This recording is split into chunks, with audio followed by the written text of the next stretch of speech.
देश में नए कानून आ चुका है और सब लोग बहुत जश्न मना रहा कि नए कानून आ गया, पूरा सिस्टम चेंज हो गया। अरे घंटा चेंज हो गया, क्या चेंज हो गया? सारे सिस्टम वही है, खाली नाम चेंज हुआ है।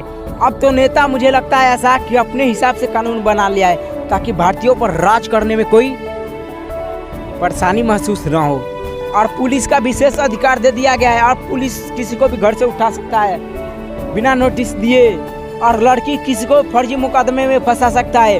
और जज साहब 20 साल के लिए सजा सुना दिया और लड़का 20 साल सजा काट के आएगा, और जज साहब को पता चला कि ये निर्दोष था, ये तो गुनाह किया ही नहीं था, तो जज साहब उसको 20 साल वापस लौटा पाएगा? इसके पास कोई कानून के पास जवाब नहीं है। पूरा देश में चर्चा चल रहा कि नया कानून आ गया, पूरा सिस्टम बदल गया, पूरा ये कर गया। अरे भाई क्या बदल गया?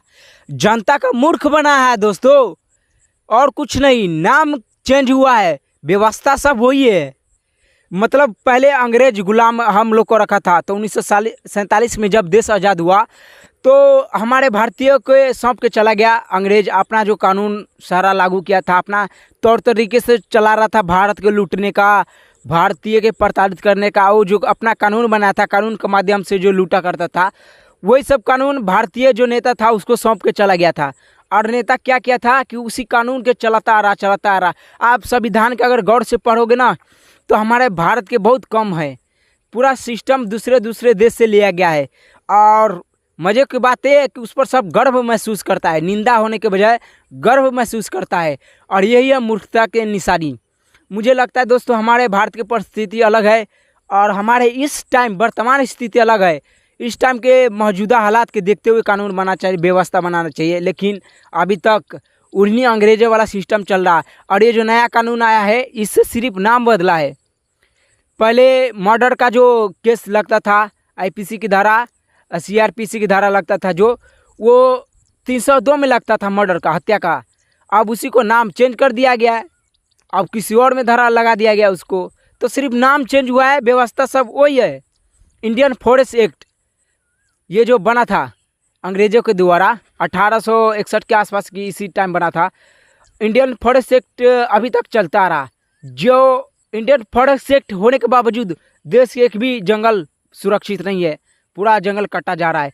तो कानून आने के बाद नए कानून में ये साफ साफ प्रावधान है कि पुलिस अपना मर्जी से किसी को भी ऊपर लाठीचार्ज कर सकता है।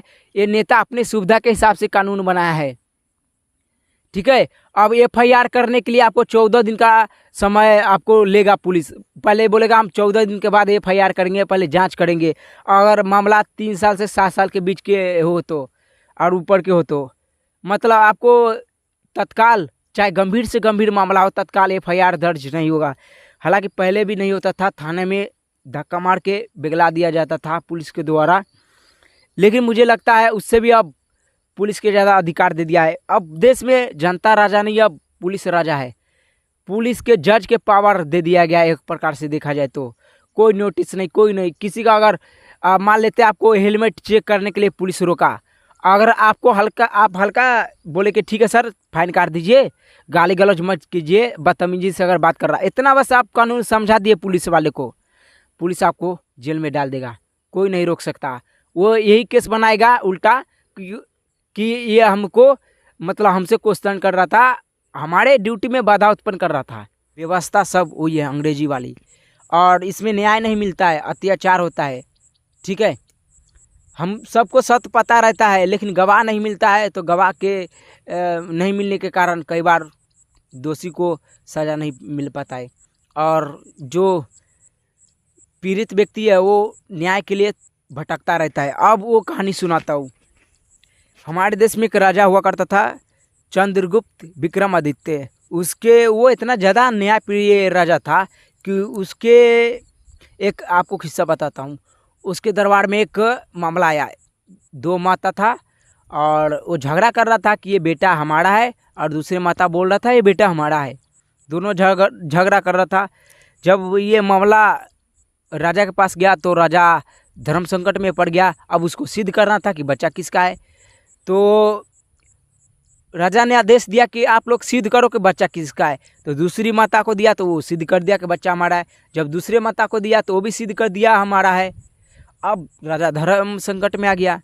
राजा ने अपना दिमाग को इस्तेमाल किया और बोला कि हम बच्चा को 2 टुकड़े काटते। जैसे ही राजा ने तलवार से बच्चों को 2 टुकड़े काटने के लिए तलवार उठाया, माता असली माँ वो खड़ा हो गया और बोला कि रहने दो, हमारे बच्चा दूसरी माता को दे दो, कम से कम जिंदा तो रहेगा। राजा समझ गया कि असली माता वही है जो कटता हुआ बच्चे को देख नहीं सकता, और उसके छीन के हाथों और असली माँ को दे दिया राजा। और मात्र 3 मिनट में पूरा फैसला हो गया। अब यही मौजूदा कानून में आपको यही मामला को पहले तो आप 14 दिन के बाद 14 दिन में आप FIR दर्ज कराइए। कितने दिन?